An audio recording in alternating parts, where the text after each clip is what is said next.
My name is Alexis. I am Stuart Malcolm Butler. My name is Laura-lea Anderson. And I'm one of the original residents of Street City. I am a previous resident of Street City. And I'm a previous tenant of Street City. I lived at Street City for about a year. When I was at Street City, I was the youngest person living there. I was 21. You had to be 21 to live there. I lived there for 6 months, from August 1990 to February 91. In the 80s, I was moving around a bit. So then I called Street Outreach Services, and they only dealt with up to 21. But they mentioned this place called Street City. And so I put in an application. And then I went down there and applied. And then I went off to a coffee shop not too far away. But I remember going in there and just having a coffee and hoping I would be accepted. And I did. And then the next day I had a couple of friends move me from Ajax to Street City. It was fun. It was fun. It was an experiment. It was a life experience I wouldn't change.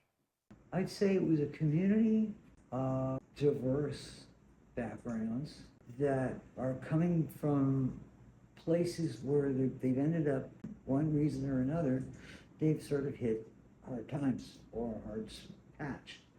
And Street City is like the safety net, and it catches them, and then they can start over. Because that's what I did. You didn't have to go anywhere. You didn't have to go to the bank. The trust fund was right there. You didn't have to go far for food. The Canary was right there. If you needed a snack at night, the tuck shop was right there. Everybody would band together as a community. Street City was a community. It was a city inside a city. The community was good. The best was a man named Frankly Bob. He was the best part about being in Street City, and the best part about going back to visit afterwards. The kindest, sweetest spirit, and he was just wonderful. Street City, I had 3 or 4 jobs, 10 years working with Toby and Vicky with OCAP for a Central Neighbor House, a project called Street Survivors, and I drove a van for them. That first Christmas that I was in the city, I remember Barbara Hall, who was mayor at the time, donated a huge Christmas tree. And the bottom half of it got decorated. And it was the funniest thing. I wish I would have had a camera and taken a picture. It was a lot more people. You know, you had 70 people. And I mean, it didn't really quiet down until about 3 in the morning. Christmas dinner. We made Christmas dinner. We borrowed the mashed potato thing from the Canary, and it was great. We did the turkeys in C House. We did the mashed potatoes in B House. We broke it down every which way, and it was wonderful. Thanksgiving there was great. They'd have like 3 kitchens closed down. Like there was 4 kitchens. Well, there were 6, but they'd close down about 3 or 4 of them, and all the community, everybody would pitch in and do their part. They'd have their jobs, and it was great. The staff at the time were like, I could talk to them anytime. You know, just go to the office, talk to them, or we'd go off to a common room or a common area and sit at a park bench. Oh yeah, the people in the office were great. Homes First does what they need to do, because a lot of landlords wouldn't do it, like Thanksgiving, Christmas. You know, Homes First does all those things, and they don't ask anything. They do it on their own, and they supply the food, they supply the gifts, they do all this stuff. Oh, this is years later. I was living with a friend. He has severe epilepsy, and the doctor said somebody had to take care of him for a year. So I lived with him for a year. But at the end of that time, we both needed our special ways. So I went applying to any place I could think of, and this was one of the places I applied to. And when I got here, it turned out I knew Rose and Spencer, so they both told me they put in a good word for me, and that's how I got here. I went to hospital, and that's when they told me that I had MPH or something, or excess fluid on my brain.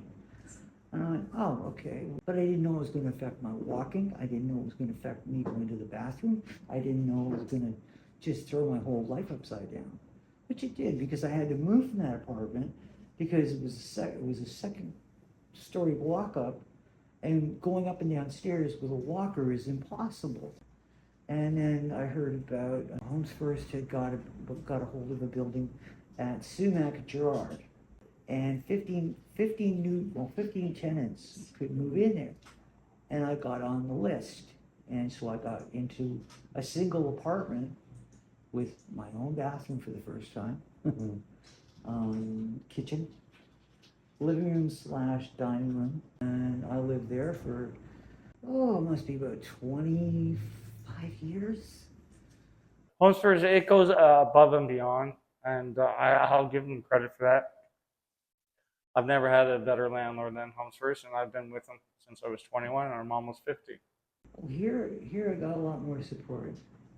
You know, I got staff here, a couple of nurses that come in, and then I have a great neighbor, Anastasia. Yeah. You know, and we get along great. You know. Any particular thing? No, but if I could have anything there that I had here that I had there, I'd have Frankly Bob back. But I mean, if it hadn't been for StreetCity, I don't know where I'd be now. And I was just glad it was there. You know, I'm glad that Homes First had set that up. it gets better. Just hang in there. It gets better. I only wish that I would have listened to myself in terms of not drinking as much as I did. Keep your nose to the grindstone and don't end up in the situation. But I stuck it out and I did it, and I made something better of it.